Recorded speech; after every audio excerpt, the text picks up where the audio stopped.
Hi, I'm Katie. And I'm Amy, and this is Monumental, a small show about the big things God does in the lives of ordinary people. However, today we don't have a regular episode for you. We have a special occasion and celebration and something we want to share with you all in the monumental world. And so we're going to talk to Katie today about some things that have been happening in her life.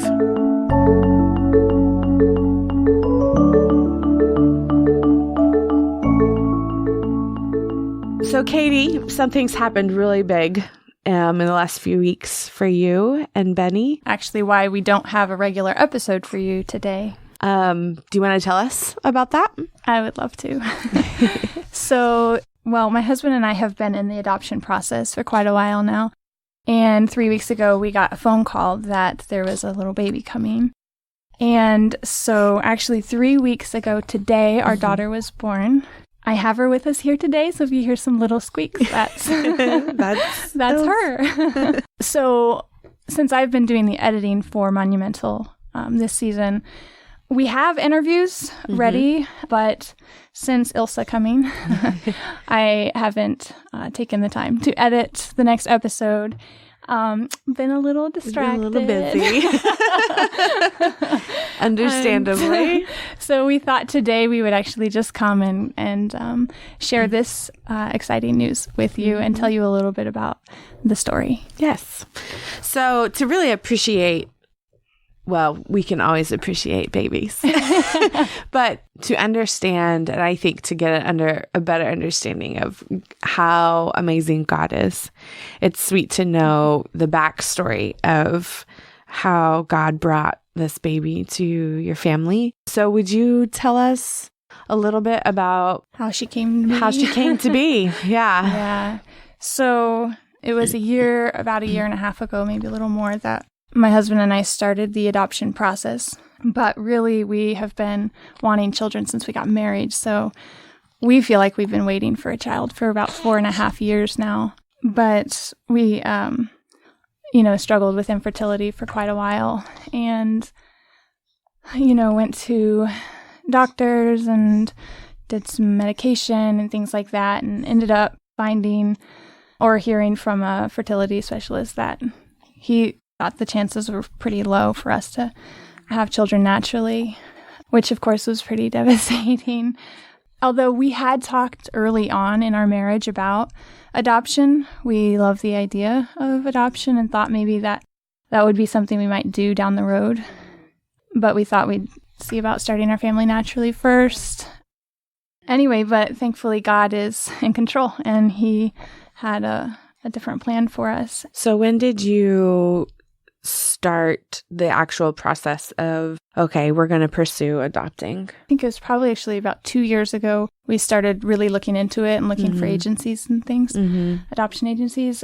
There's just such a process of God sanctifying work, because as I got into it and started thinking about there being a birth mom, I realized how selfish I was and thought, I want my own little baby, I want to just be the only mother, and I just realized I think I'm too selfish for this.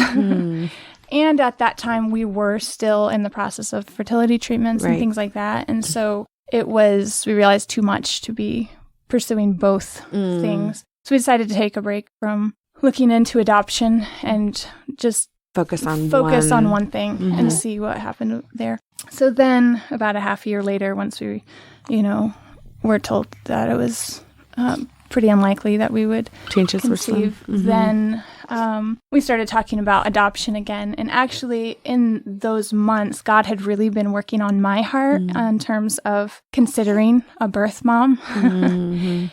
I had thought a lot about what she would go through, and what an incredible sacrifice she would go through to, first of all, choose life for her child, and then do that very difficult hard work thing of then choosing a better life for a child than what she felt she would be able to give that baby.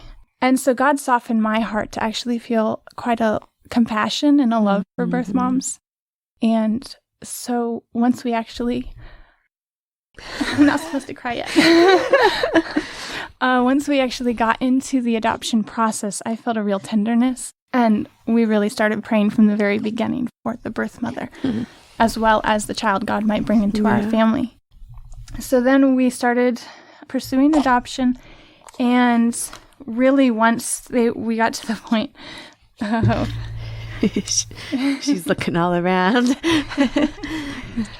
Once we got to the point of where they could be showing our profile books to birth moms and someone could choose us, nothing happened for over a year. So actually, you and I would probably say our relationship beyond, hey, how you doing? And the just kind of shoulder to shoulder work together started when we were both kind of struggling through infertility. Yeah, that's right. Well, and some of my earliest memories of you and I starting this podcast together, which was, well, it was quite a while ago, but we were both in the pains of infertility and talked a lot about those heartaches. Yeah. A lot of crying together. Yeah. But just a lot of helping each other, point each other to trust God. To trust God. Yeah. And you had 2 daughters, but then after that went through a very long period of not being pregnant. Able. And which feels very selfish also. Even if you have kids, you feel selfish for wanting more. And so we both really struggled with, I think, trusting God for the good things he has given us and being content with those things, but still longing for more of good things. Right. And not. Yeah, I remember a conversation we had in the office about, because I was the secretary at the church, so Amy would come in sometimes when she was there at the church, and one of the conversations we had was, is it okay to still be praying for and longing for something that seems like God isn't giving us, or are you supposed to reach a point where you just say, okay, maybe God is saying no, and I should move on. And I think one of the things we talked about in that conversation was just looking at some of the women in the Bible who had longed for so many years. I mean, Sarah being the primary example. I mean, she didn't have Isaac until 90. So that's a lot of years to be longing for a child. And we were both really strengthened by Sarah, by Hannah, and it's even looking at Hannah's example, just she poured herself out regularly, pleading for a son. And that was blessed, and God praised those women for their faith and their hope in what was to come. And so we both kind of were like, okay, there's an aspect to this that, we trust God. We must be content with what he's given us, but it is good. It's okay to still long for that and go ahead and keep praying for that. As long as it doesn't become like consuming or keep us from focusing on what God has given us, or be content, like you said. I think one of the other things we talked about was that as women, this is one of our primary callings is to be mothers. And I think that's one of the things God really worked on in my life was realizing that there were other ways I could be a mother than just by having my own child. The Bible talks about mothers in Israel, and those are spiritual mothers, and we can be mothers to the children in our church, which we have a lot of them. I realized that kind of, okay, so I want more kids. Well, there's a lot of kids here that need spiritual mothering, and I can plug in those roles with my own children, and then with more. And so there's a real temptation with infertility to become bitter and say, well, I don't have children, so it's too painful for me to be around other children, or for anyone. But like for me working in the office, we always put the names of pregnant women in the bulletin. And so I was one of the first people to hear about the pregnant women. And that was a place where I could easily fall into bitterness, where I was frequently getting, messages about someone else who was expecting. And so I saw lots of opportunities around me to become bitter. And I didn't want to be bitter. So I realized I needed to be actively disciplining myself against that. So I thought some of the ways I could do that was to, well, first of all, bitterness is just selfish, right? Yeah. It's a lack of gratitude and it's a lack of love for others. Yeah. And so when I would hear about women who were newly expecting, I disciplined myself to pray for them and for the new child that God had created. That was a work of God, and he needed to be praised for that.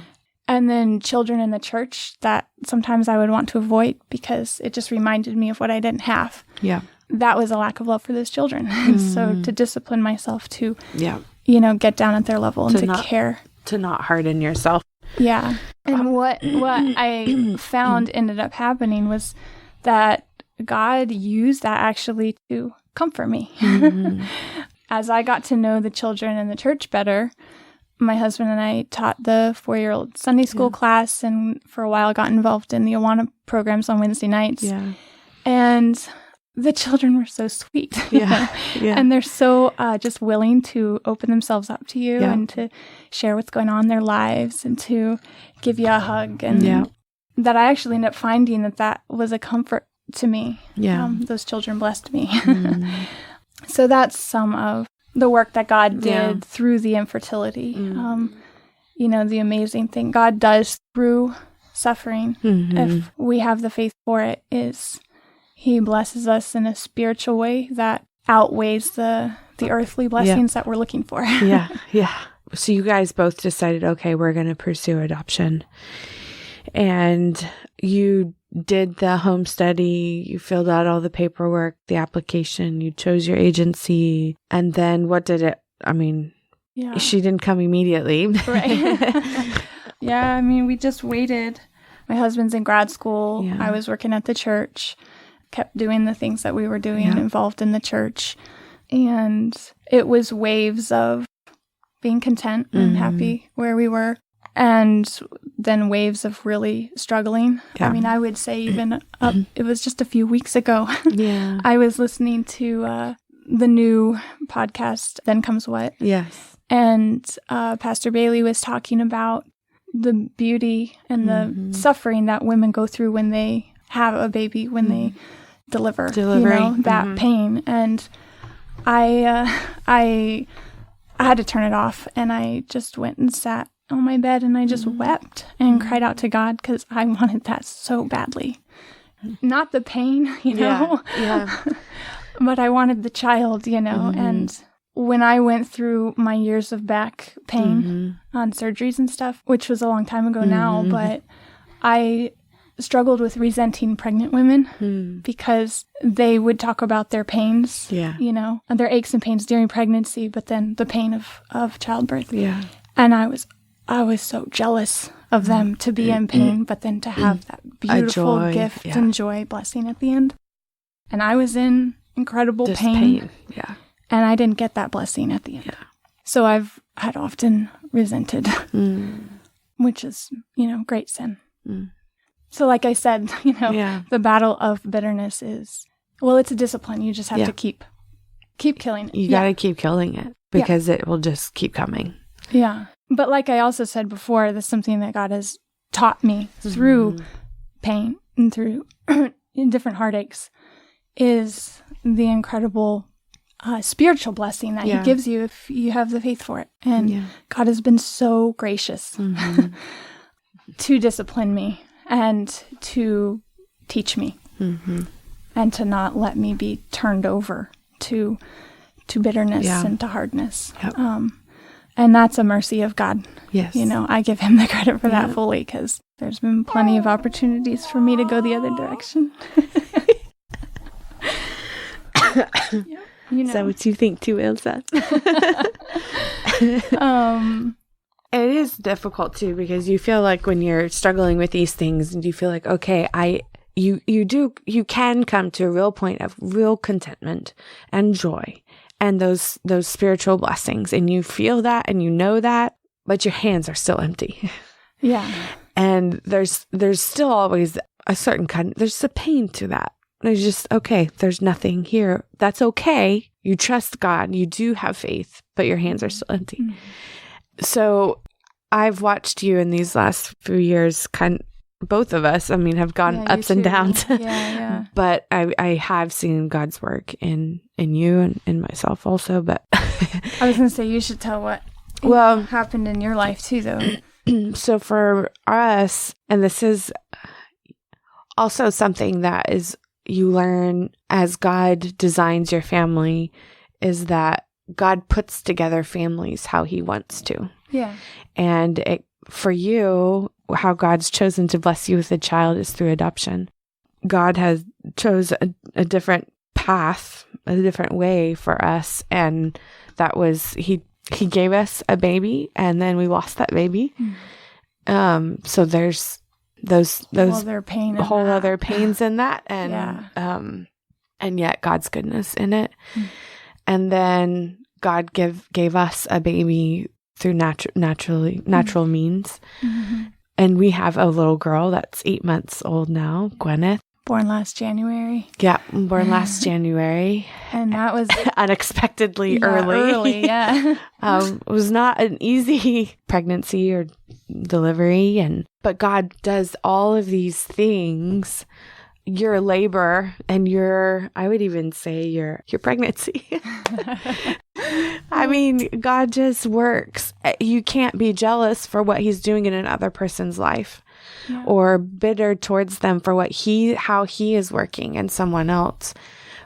But knowing that God is working for you and for your good and for your sisters and your brothers in Christ also. And you can't compare. Right. You can't be jealous. You can't be bitter.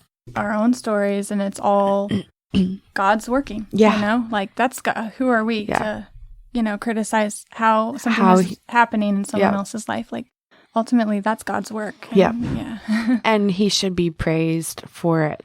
Yeah. And instead of, bitterness is ultimately anger with God. And that is when we are bitter or hardened or resentful, that is who our issue is with him, not with, the person that we feel bitter towards, really. Yeah. Back to you, though. I think your story is such a sweet story of how God works for our good, even when we have no idea. I got to carry my baby in my womb for 7 months. And during those 7 months, God was knitting this baby in my womb. You didn't get to know about it, but he was working for your good. Yeah. So why don't you tell us? 9 months we were completely unaware that he was knitting together our little baby. Yeah. So 3 weeks ago, a little over 3 weeks ago, it was Thursday night. I got a phone call, which I ignored because I didn't know the number. And about an hour later, I realized I had a message on my phone, and I listened to it, and it was the agency saying, "Please call me back as soon as you can. It doesn't matter how late it is. We have a birth mom for you." So I called her back, of course, right away. And she said, "We have a birth mom who will be delivering tomorrow night. And we would like you to come to the hospital and receive the baby right away. All we know is that it's an African-American baby. We don't know if it's a boy or a girl. So you and your husband talk and get back." And of course, we were no question, ecstatic, Yeah. And so we both went to work the next day. I finished my last day in the office. We met up, went to the store, bought a few baby things, a boy outfit, a girl outfit, a few of the necessities. Yeah. Went home, packed, and drove to the hospital a couple hours away. Got there at 2:30 in the morning, which is when they told us to arrive. And they gave us our own room in the hospital. And at 11:13 on Saturday morning, our little Ilse was born. And they took her to the nursery and came and got us. They told us it was a little girl, which we were really excited about. We went to the nursery. They opened the door. We heard her crying, a really sweet little cry. And we heard the nurse say, "Look, your mommy and daddy are here." And we went over and picked her up. And it was the sweetest moment I've ever known, holding my daughter for the first time. And she quieted down as soon as she got in our arms. And then we got to have her from that point on. And we just love her. Mm-hmm. Could not love her more.